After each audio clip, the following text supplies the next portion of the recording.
Everybody, this is Steve. I'm recording this on Tuesday afternoon, March 28th. I've just finished commenting on everybody's, everybody handed it in and stuff, the web genre discourse community analysis project. So you should all have back comments from me both on the Google Docs and on Canvas, and also should have a grade on it too. Interesting projects in a bunch of different ways. I think that one of the things that I notice as a writing teacher that when students are encountering a new kind of assignment, that sometimes they let go with things that they had mastery over before. So there was some people who wrote sort of they let things go in the draft, like little things in terms of errors or the way that they might approach the introduction or something like that, that they would have let me go before because they were concentrating hard on negotiating with the text about discourse communities and stuff like that. It's actually kind of a good thing because it shows sort of growth as a writer. But sometimes it means that people didn't necessarily do as well grade wise on this as that they did on the first one. But be that as it may, one of the reasons I wanted to give this back to everybody is because we're moving into the last project, which is another project where I'm asking you to revise or really revision, re-see one of the things that you did earlier in the year or an essay of your choice from some other project outside of class. Now, underneath here, once again, I will link to the assignment about the revision process. But I want to highlight a couple of things here real quick. First off is you can choose the first project we did, the style guide remake, essentially, where you make your own style guide.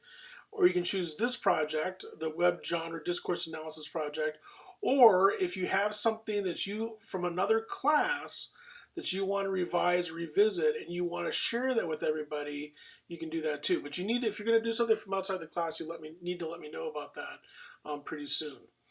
We're actually starting to kind of roll closer along to the end of the semester than you might think.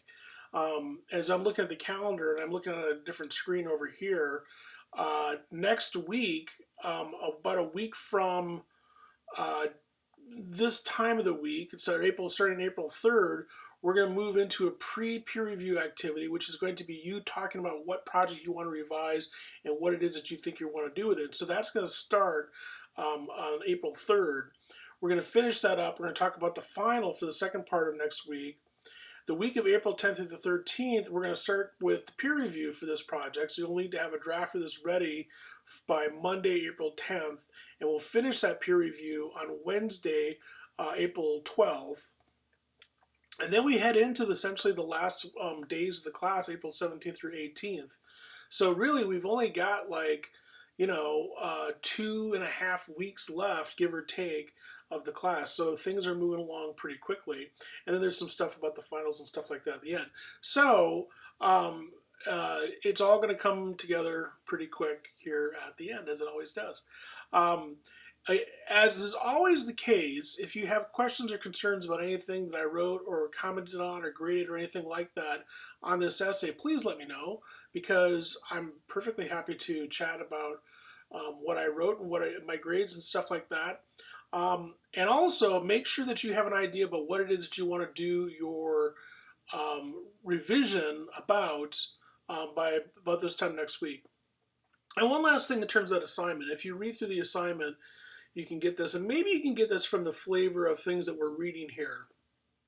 I'm asking you to re-see one of these previously written assignments, okay? I'm not asking you to fix something. It's not a question of just fixing it to meet the grade or to satisfy the assignment.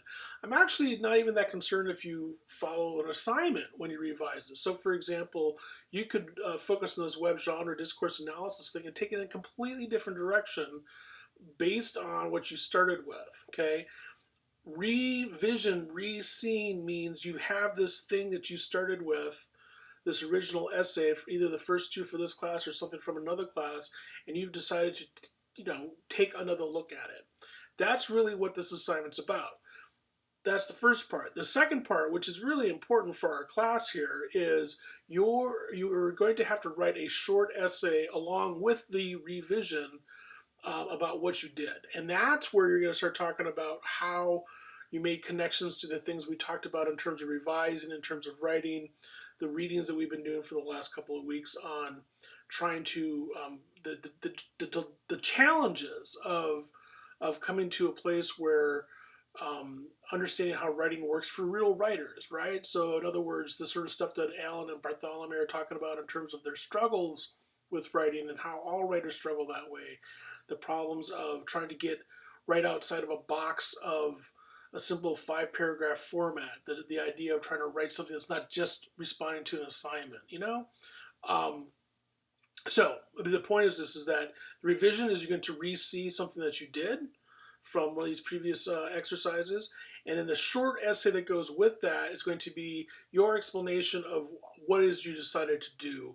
And that's a little bit more of a traditional kind of class paper, if you will, where you're going to make references to readings and stuff like that. Okay, if you have any questions or whatever, be sure to ask them down below. And by this time next week, make sure that you have an idea about what writing project from the past you're going to return to for the revision assignment. Okay, see you online.